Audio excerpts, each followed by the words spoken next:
Il n'y a rien de plus frustrant que de consacrer beaucoup de temps, d'efforts et d'énergie à une vidéo qui n'obtient aucune vue. Et je pense que c'est pour cette raison que j'ai vu beaucoup de vidéos qui circulent et qui décrivent des choses à faire après avoir mis en ligne une vidéo pour l'aider à obtenir plus de vues. Le truc, c'est que, avec tout le respect que je dois à ces créateurs, beaucoup de choses dont ils parlent dans leurs vidéos sont des choses que je ne prendrai pas la peine de faire parce que je ne pense pas que cela fasse une différence, ou alors ils ne parlent pas de choses que je ferai. J'ai donc voulu créer ma propre version de ces vidéos pour parler de ce qui a réellement fonctionné pour moi lorsqu'il s'agit de modifier une vidéo après l'avoir mise en ligne pour l'aider à obtenir plus de vues. Commençons donc par passer en revue mes méthodes préférées. Et je vais laisser ma méthode préférée, dont je ne pense pas avoir parlé publiquement, à la fin de la vidéo, comme un pot de vin éthique pour vous inciter à regarder ma vidéo jusqu'au bout. Donc, la première chose dont je veux parler est le test fractionné ou AB. Vous en avez probablement déjà entendu parler, mais ce dont je voulais parler, c'est de ma façon personnelle de procéder au test fractionné. Et pour ceux qui ne le savent pas, les tests fractionnés consistent essentiellement à télécharger plusieurs miniatures ou à créer plusieurs titres pour votre vidéo et à les tester les uns par rapport aux autres pour voir lequel est le plus performant. Maintenant, la première chose à examiner ici est de savoir si un test fractionné vaut la peine d'être effectué. À mon avis, si votre vidéo obtient moins de 3 à 500 impressions par semaine,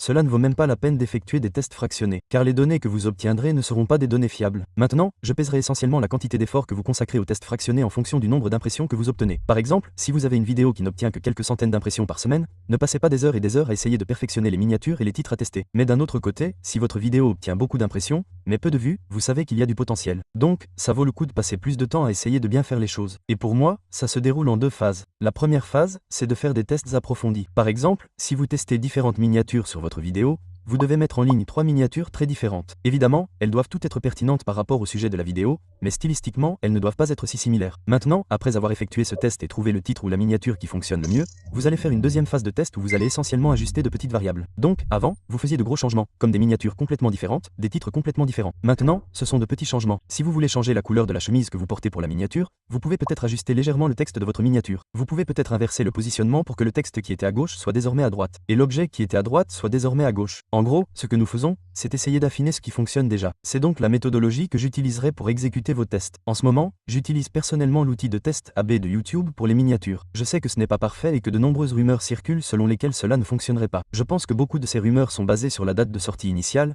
car à sa sortie, oui, c'était horrible. Cela ne fonctionnait pas bien, mais depuis, il a été légèrement optimisé et, d'après mon expérience, il fonctionne de manière un peu plus fiable. Pour les titres, j'utilise toujours un logiciel appelé Thumbnail Test. C'est ironique, je sais. J'ai mis un lien d'affiliation ci-dessous si vous voulez l'essayer et obtenir une grosse réduction. Une chose que je dirais cependant, c'est d'essayer de ne pas tester vos titres et vos miniatures exactement en même temps, car vous allez brouiller un peu les pistes. En gros, vous ne saurez pas si votre vidéo a obtenu de meilleurs résultats parce que le titre est meilleur ou parce que la miniature est meilleure parce que vous les testez tous les deux en même temps. Mais c'est la première chose que je ferai. Cela couvre en quelque sorte l'élément de conditionnement. La prochaine chose que je ferai reviendrait à améliorer réellement votre rétention après avoir publié la vidéo, ce qui, je sais, peut paraître un peu fou, mais écoutez-moi. Maintenant, tout d'abord, tout comme pour le test de fractionnement du titre et de la miniature, vous ne devez vraiment le faire que si votre vidéo obtient au moins, je dirais, plus de 50 vues. Idéalement, quelques centaines. Quoi qu'il en soit, pour cela, ce que vous allez faire, c'est aller sur votre vidéo et cliquer sur Analytics. Ensuite, nous allons descendre au graphique de rétention de la vidéo. Et ce que nous allons rechercher, ce sont les creux. Idéalement, les creux marqués où un groupe de personnes ont cliqué sur la vidéo.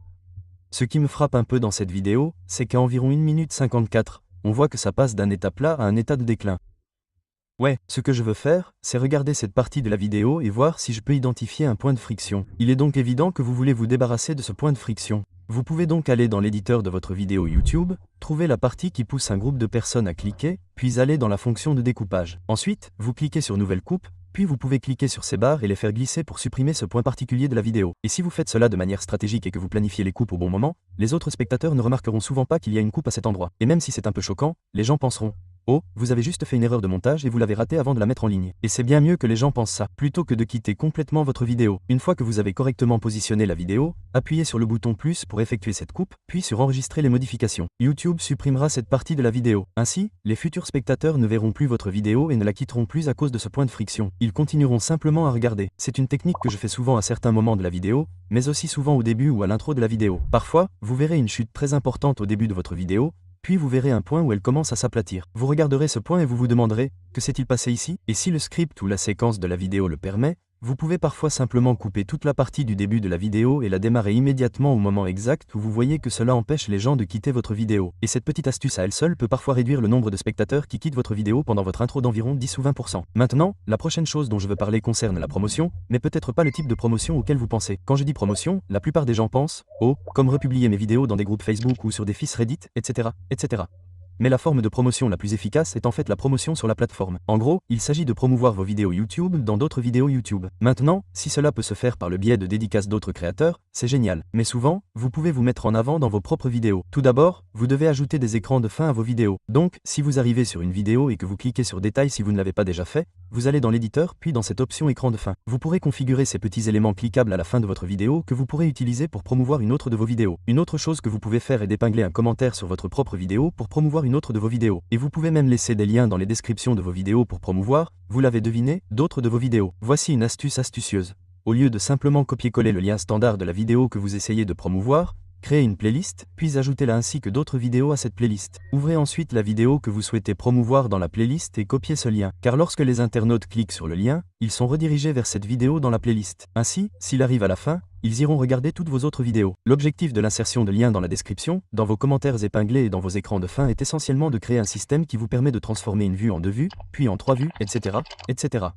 Un vieil adage dans le monde des affaires dit que les clients les plus faciles à vendre sont ceux à qui vous avez déjà vendu. Et si vous avez vraiment du bon contenu sur YouTube, les vues les plus faciles et les plus engageantes que vous pouvez obtenir proviennent souvent de personnes qui ont déjà regardé et apprécié vos autres vidéos. Il suffit de leur lancer un appel à l'action simple et incontournable pour qu'ils puissent facilement passer d'une vidéo à l'autre et en regarder plusieurs. Je suis vraiment impatient de vous parler de ce sujet, car je crois que c'est la première fois que j'en parle publiquement. Imaginons que vous ayez une idée géniale pour une vidéo. Vous passez des heures à créer le titre et la miniature, beaucoup de temps sur l'intro, encore plus d'heures sur le script, encore plus d'heures d'enregistrement, puis il y a le montage, le téléchargement et la publication, et la vidéo obtient 25 vues. La plupart des créateurs se disent « Eh bien, cette vidéo a échoué ». Puis ils recommencent exactement le même processus pour une toute nouvelle vidéo. Souvent, surtout si la vidéo que vous venez de publier était intrinsèquement imparfaite, c'est tout à fait raisonnable. Mais parfois, cette vidéo que vous venez de publier et qui a obtenu 25 vues a en fait beaucoup de potentiel, mais vous l'avez simplement mal exécutée. Et parfois, c'est tellement évident. Vous revenez sur une vidéo que vous avez postée 1 mois ou 2 plus tard et vous vous dites « Mec, je pourrais faire tellement mieux, tellement facilement ». Je vous suggère donc de le faire. Vous avez déjà fait 85 à 90% du travail de création de cette vidéo et personne ne l'a regardée.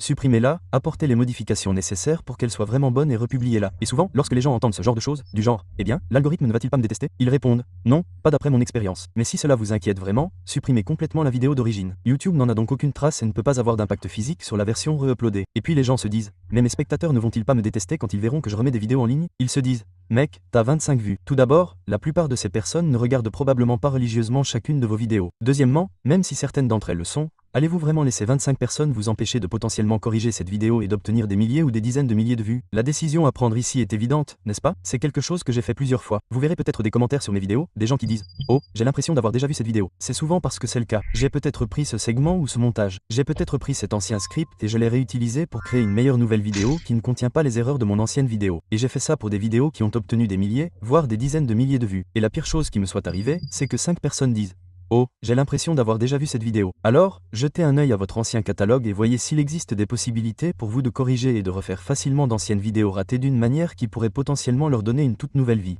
Et enfin, réutilisez vos vidéos. Un concept assez similaire à celui dont nous venons de parler, mais qui consiste spécifiquement à les réutiliser pour en faire des clips courts, ce qui peut paraître fastidieux, mais les récentes avancées en matière d'IA ont permis de créer des outils qui trouvent et éditent automatiquement des clips de vos vidéos. Mon outil préféré pour cela est Opus Clip. J'ai contacté Opus et ils ont accepté de sponsoriser cette vidéo, ce qui est un bonus. Mais même s'ils ne sponsorisaient pas, il reste mon outil de prédilection en ce moment. Laissez-moi vous montrer ma procédure. D'accord. Lorsque vous ouvrez Opus, vous serez confronté à un écran qui ressemble à celui-ci. Ci-dessous, voici une nouvelle fonctionnalité d'Opus qui importera automatiquement les vidéos que vous avez publiées et créera automatiquement des clips à partir de ces vidéos. Mais vous pouvez également couper manuellement des vidéos.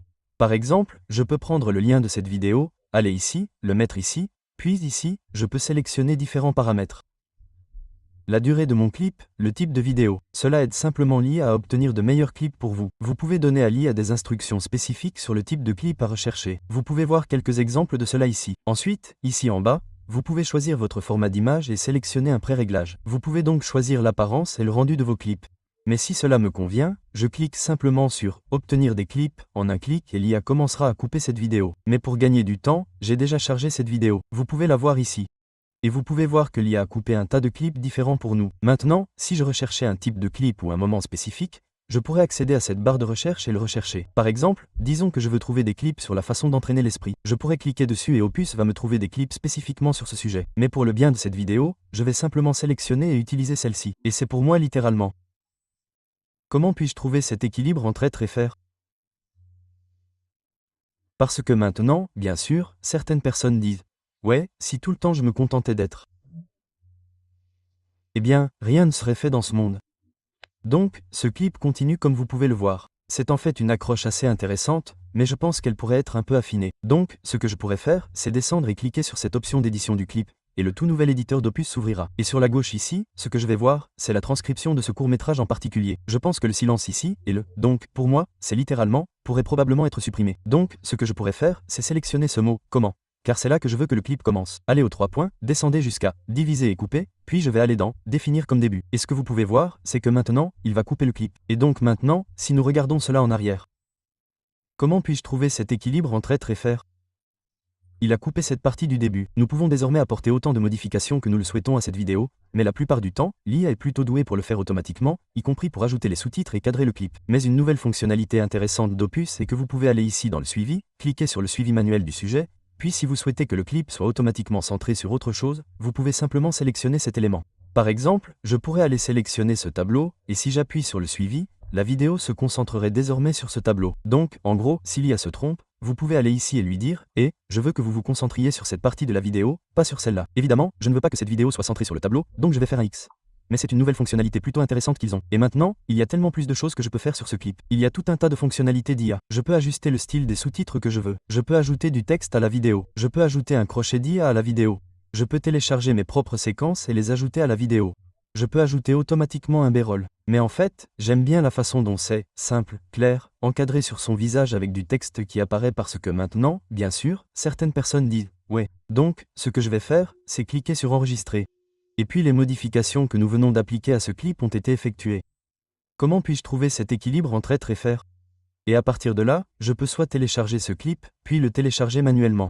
Ou je peux cliquer ici et publier ou programmer ce clip pour qu'il soit diffusé en direct sur ma chaîne, Instagram, TikTok directement depuis Opus. Et voilà le hic. Opus organise un concours en ce moment pour célébrer son 2e anniversaire. Chaque personne qui participe recevra 5 heures de crédit gratuit, et un créateur chanceux remportera un tout nouveau MacBook Pro et 5000 $ en espèces. Pour participer, il vous suffit de vous inscrire à Opus en cliquant sur le lien ci-dessous. Utilisez Opus pour publier un clip que vous aimez et, dans ce post, quelque part, par exemple dans la description, partagez un peu ce que vous aimez sur Opus Clip, incluez le hashtag Opus Clip et gros et taguez le compte officiel Opus Clip. Je laisserai un lien ci-dessous avec plus d'informations. Et encore une fois, merci Opus d'avoir sponsorisé cette vidéo. Voilà ce que je ferai après avoir mis en ligne une vidéo, mais bien sûr, l'idéal serait que votre vidéo fonctionne dès le départ. Vous voulez pouvoir la publier, vous détendre et la laisser obtenir des milliers, des dizaines, voire des centaines de milliers de vues. Et donc, faire les choses correctement dès le départ, c'est ce dont je parle dans cette vidéo à l'écran.